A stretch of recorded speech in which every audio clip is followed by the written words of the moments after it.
Hi everyone and welcome along to the Freelance Mama.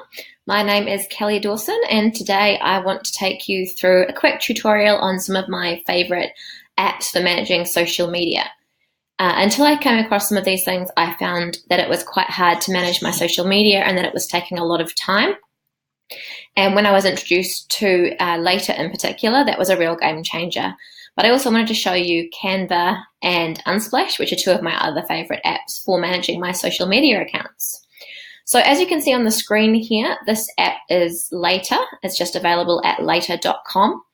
And there's a free version, and that's all that I use. And the free version enables you to schedule posts for up to 30 different posts a month on your Instagram, Facebook, Pinterest, and Twitter accounts.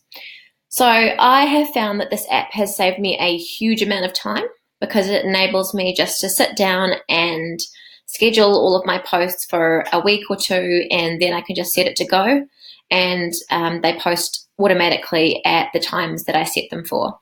And that just means that I don't have to worry about thinking about it when it comes to the time to post. I've already done all the thought in advance, and then it just all goes live, and it is really great. So I will show you how Later works. I'm also going to show you Unsplash and Canva because those are some of the apps that I've used to create the photos for my posts and to create really nice little infographics to use in posts. So I'm going to go over to Unsplash first and just show you how that works. So as you can see on the screen, this is just unsplash.com, and Unsplash is a stock photo resource, and there are loads and loads of free resources on there. So this is something that I found really frustrating when I first started doing my Instagram feed, is that I noticed that so many people had all these beautiful photos all set up and well lit, and I thought, goodness me, it's going to take me a lot of time to be able to create all those kind of photos myself. And what I didn't realize is that there's lots of photos that you can use that are already all ready to go, and you can either put them just straight into your feed.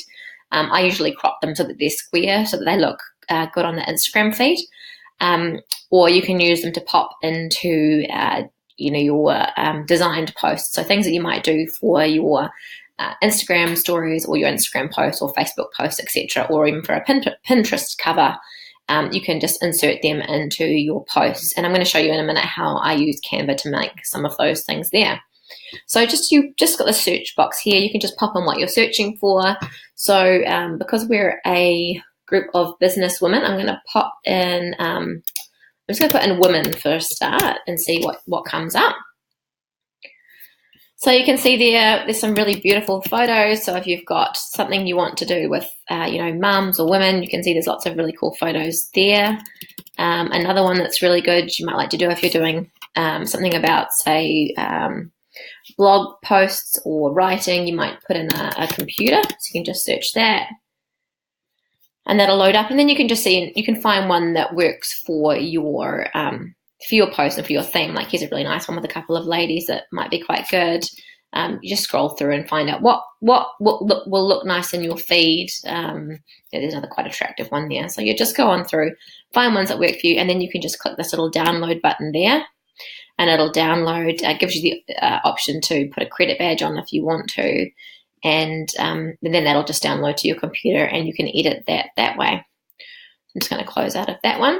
So you can see how Unsplash will work, and there's just a really huge resource of photographs there. So another one that I quite like to use to keep on my brand is pink. So when I load pink, I can just find some pictures that work in well with my brand colors. So you can see there's some really cool pink ones. Same sort of thing if you have other colors that you like to use. There's just some really neat photographs that you can incorporate into your posts, and they're also really great for using for your website, for your blog posts, etc. as well. So you can see those there. The other one that I really love is Canva, and I have got another video on how to make an ebook with Canva. So if you have a look on either my YouTube channel or on my website, you'll be able to find the link for that. But you can see here there's all these different options to create posts using Canva. So there's one here which is a Facebook post. So I'm just going to open that up so you can see that. And this gives you options to create really attractive little either infographics or just designs to pop into your Facebook feed. You probably will have seen similar things by other people. And to start with, I was just completely unsure how to create this kind of thing. So I wanted to show you this as well. So you can see on the left-hand side there's a whole heap of different themes that you can choose from. Quite a lot of them are free ones. And again, I just use the free version of Canva. There is a paid version that has more options, but a lot of the time there are little add-ons that you can pay for. So you just choose something that you like on here. So let's just choose this one for now. Drag that over there, and then we've got that on there, and you can change that to fit your theme. So if you have a different photograph, you can either use the stock photos that are available over here under elements in Canva itself. So you can see that they've got different photographs, free photographs. They've got all different shapes and different things you can add on to, little images and things you can add on to your post. They've also got a selection of free photos that you can use, so free stock photos. So you might choose to use some of these ones. You can just drag it over and drop it in. And then you can see there's also some paid ones here. So you can choose to just, if you want to add those ones in, then you just have to pay a fee once you go to download your images there. So yeah, as you can see, there's heaps of images there. You can also go to the uploads option, and then you can choose to upload an image. So you can, I've uploaded some already, but you can choose to go and upload an image from, like the one we just downloaded from Unsplash. These are some other ones I've got here from Unsplash. And again, if you want to add them on, you can just drag and drop them in there. The other really cool thing you can do is to change your colors. And over here, you select your colors, and there's an option on the home page for Canva to insert brand colors, which is what I've done here. And that just saves you a lot of time from having to find your colors each time, or you can insert the hex code for your color themes if you've got those there. And again, if you wanted to, you could just select from the base colors that they have in there, or add your own color using the little color selector up the top here. Much easier if you've got your hex code. It just enables you to be brand consistent across all of your different posts. So again, if I want to change the background here, I can just select my own color. I can choose to change the colors again up here. I might just change the wording to that color, change this little arrow in here, and select my own brand colors in there. And yeah, you can see how quick and easy it is to make up a really nice little post. And of course, you can change your fonts, etc. in there. So that's a really nice and easy way to make your post. Just make sure you choose in Canva, you've chosen the right style post. So you can see there's an Instagram story there if you want to do that. There's some really cool, I'll open that up just to show you. There's some really cool ones for creating Instagram stories. If you're using the free version of Later, you can't post your Instagram stories direct. But yeah, as you can see, again, I can drag one of these over here and use that to create a really cool Instagram story. And just download that and then upload it to your phone for posting to Instagram.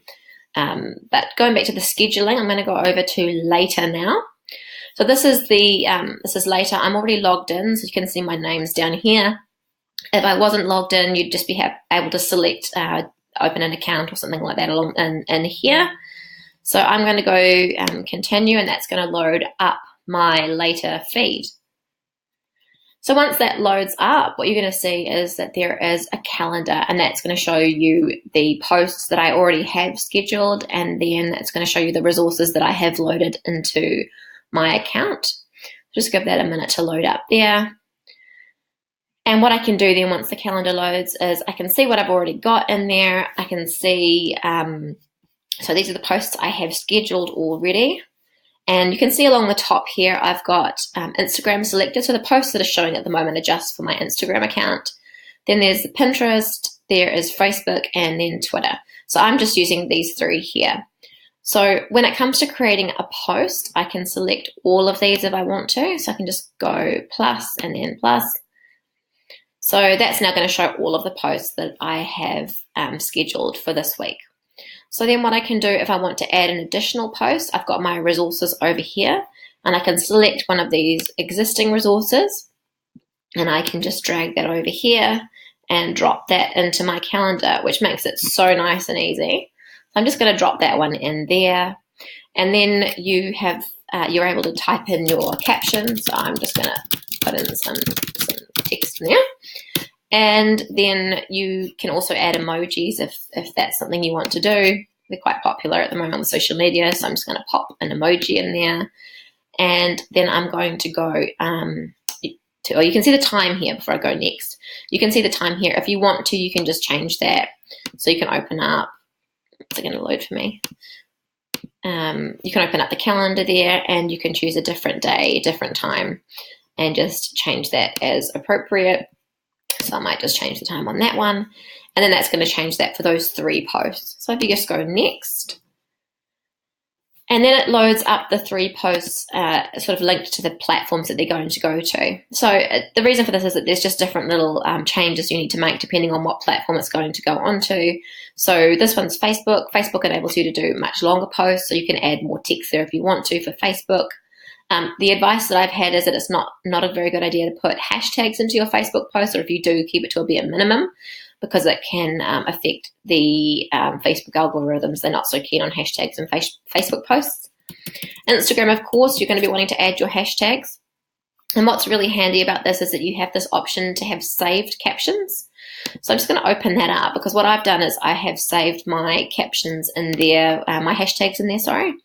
So that enables me just to select a hashtag option. So if I wanted to add more, there is an option to add more. So I'm just going to click on this one here, and I'm going to add my hashtags. If I decide I want to take some of those out or add some more in there, I can just type those in. But that makes it really nice and easy for me to be able to use my use the hashtag option there and not have to think about new hashtags every time. That in itself is a massive, massive time saver. And again, if you're doing a regular post, like if you had a weekly post you're putting up each Monday, for example, you could just save your caption into this and then automatically add it into your post. So that makes life nice and easy for you. And then I've got my Pinterest post down the bottom here. When you have Pinterest posts, you need to select your board. So there you go along and you'd select your board in there. I'm just going to choose one. And then you can put a URL link in there so that it links back to your website wherever that information is stored. Now, the other thing you can see here for the Instagram post, there's an auto option there. So my posts are selected to post automatically. You can change that and get it to send you a notification if you want to. My preference is just to leave it to auto post. It saves me from having to manually then push the post to Instagram. So then once you've done that, you go along and you just click create posts, and then that is going to load over into your feed. So you should see in a minute these all pop up over here, and then those are all set and ready to go and post live on Saturday at 6 p.m. So that is so nice and easy. The other really cool thing is that if you want to change the time in your feed, you can just drag them around. So if you want to make them different times of day, drag them earlier, or even move them to a completely different day, you can just drag those across. And for Instagram, if I just unselect Facebook and Pinterest, one of the cool things with Instagram is obviously if you want to make your feed look really pretty, you're able to go to preview mode. And once that loads up, it looks pretty much exactly as it's going to look once it's live on your phone. So you can see that I've got all my scheduled posts in there and my existing posts. So if I decide that I don't want this here, I can just rearrange it and drag it. Same with all of the other posts. You can just drag them around and reposition them and make your feed look how you like to have it appear. So that's really nice and easy. I'm just going to go undo all. And then I'm going to go back and show you if you want to delete the post as well, you can do that. So again, I don't want to leave these ones in here. So I'm just going to delete these ones here. And then you've got, let's just delete this one. So we're going to go discard post. Okay. So same thing with the other ones. You can just go along and just discard those. And then if you want to add more media into your file, you've got this upload media option. So you can just click that and then you can upload your photos or your Canva images. These ones like this one here are created on Canva. Some of these are my own photos, and then other ones are just ones that are downloaded from Unsplash and have been cropped to suit social media. So I think those are the main things that you'll want to know. If you did want to have more posts, you can see there, these are the posts that I have remaining this month in the free version of later. If you did want more posts, you could subscribe, but I feel like in my view, one post a day is a really good starting point. And if you wanted to do more than that, you could either post some more manually or use one of the other scheduling apps like Planoly and have posts going live from there. But I just find Later is a really nice and easy way of managing multiple social media accounts and saving you a load of time. So I hope you really enjoyed that video. I hope you found that useful. If you want to know more about what I do as a freelance mama, then head along to my website and check out my freebies tab or read my blog. You've also got other videos available on my YouTube channel that you might like to watch, so feel free to browse through those. And while you're here, just click subscribe to my YouTube channel to make sure you stay up to date with all of the latest videos. Have a great day, and I will talk to you again soon.